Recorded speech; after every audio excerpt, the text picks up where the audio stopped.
नमस्कार। संस्कृति मंत्रालय भारत सरकार तथा दक्षिण मध्य क्षेत्र सांस्कृतिक केंद्र नागपुर की ओर से आज भेड़ाघाट यहाँ पर धुआंधार जलप्रपात केंद्र में योग दिवस मनाया जा रहा है। पूरे भारतवर्ष में अपने आज़ादी के लिए 75 साल पूरे हो गए भारत के, इसलिए पूरे भारतवर्ष में इस प्रकार के 75 कार्यक्रम आयोजित किए गए हैं संस्कृति मंत्रालय भारत सरकार की ओर से। उसमें से एक जो कार्यक्रम था, ये जो भेड़ाघाट में आयोजित किया गया, ये कार्यक्रम में योग दिवस अत्यंत उत्साहपूर्ण वातावरण में मनाया गया। इसमें काफ़ी सारे लोगों ने हिस्सा लिया और सभी को मैं योग दिवस के इस शुभ अवसर पर सभी को शुभकामनाएं देता हूँ।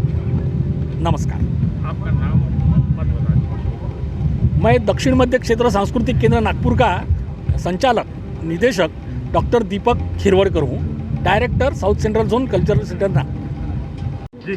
मैं सबसे पहले बहुत आभार व्यक्त करता हूँ केंद्रीय मंत्री आदरणीय प्रहलाद पटेल जी का, बरगी विधानसभा की ओर से उनका धन्यवाद स्वागत करता हूँ कि आज उन्होंने इस स्थल को चुना 75वें अमृत महोत्सव में, और पूरे भारत देश में योग दिवस पर मैं शुभकामनाएं देता हूँ, बधाई देता हूँ।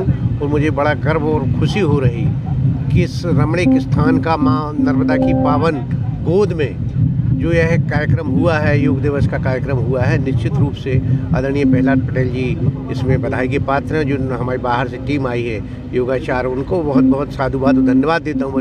बरगी विधानसभा की ओर से स्वागत करता हूँ और मैं ऐसी कामना करता हूँ कि इस तरह के आयोजन हमारी प्रत्येक पंचायतों में ऐसे आयोजन होना चाहिए ताकि लोग योग की शिक्षा ले सकें और योग को अपने शरीर को निरोग रख सकें। ये आज की आवश्यकता है और मैं बहुत बहुत साधुवाद बधाई देता हूँ।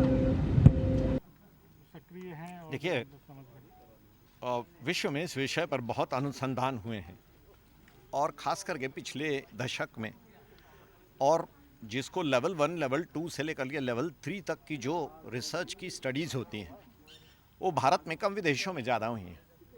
पर जो हमारा आश्रम है, मुंगेर का आश्रम, वहाँ पर शास्त्र शुद्ध तरीके से और उसके ऊपर रिसर्च होता है और इस रिसर्च ने कई बातों को सिद्ध कर दिया है।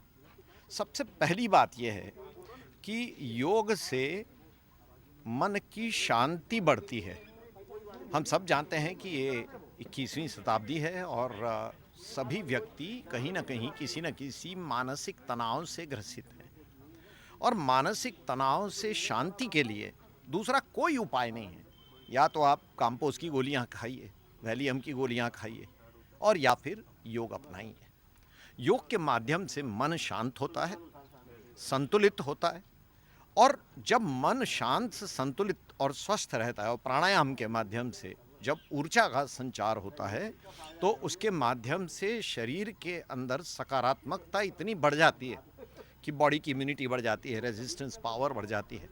बॉडी के अंदर जो विकार हैं, दोष हैं, वो कम होते हैं। डायबिटीज़ घटता है, ब्लड प्रेशर घटता है, हार्ट डिजीज़ कम होती है, सारे प्रॉब्लम्स कम होते हैं। यहाँ तक कि विदेशों में इसके ऊपर स्टडी हुआ है कि एजिंग भी कम होता है।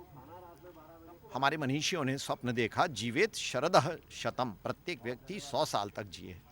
तो यदि सारे लोग ईमानदारी से, अनुशासन के साथ योग का पालन करेंगे तो हमारा देश निश्चित रूप से एक स्वस्थ देश होगा। इस मौके पर आप आम लोगों से क्या अपील करेंगे? योग का क्या महत्व है आपके जीवन में? आज अंतर्राष्ट्रीय योग दिवस है। हम आभारी हैं देश के यशस्वी प्रधानमंत्री माननीय मोदी जी के, जिन्होंने योग को पूरे विश्व में इस बात के लिए तैयार कर लिया कि आज के दिन पूरा विश्व योग दिवस मनाए। योग दिवस मनाने का मतलब है कि कुछ समय हम योग के लिए निकालें। वास्तव में योग एक क्रिया मात्र नहीं बल्कि एक विचार है। हमारी अपनी जो भारतीय संस्कृति और भारतीय परंपरा है, इसमें योग का बहुत प्राचीन काल से ही महत्व रहा है।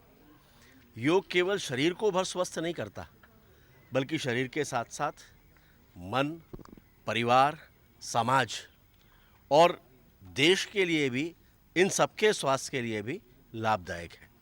और इसीलिए योग दिन प्रतिदिन लोग अपनाएं, करें। विशेष रूप से आज की जो परिस्थिति रही है, जिस पैंडेमिक से हम सभी गुजरे हैं, अभी समाप्त नहीं हुआ है, इसको वैज्ञानिकों ने भी माना है कि योग न केवल हमारे शरीर की प्रतिरोधक क्षमता यानी बॉडी की इम्यूनिटी को बढ़ाता है, बल्कि उसके साथ साथ रोग हमसे दूर रहें इसके लिए भी शरीर को तैयार करता है। तो आज योग दिवस के अवसर पर मैं संस्कारधानी जबलपुर संसदीय क्षेत्र के सभी लोगों को शुभकामनाएं देता हूं और ईश्वर से ये प्रार्थना करता हूं कि वो सभी को हमेशा इस योग्य बनाए रखें कि लोग दिन प्रतिदिन योग करते रहें।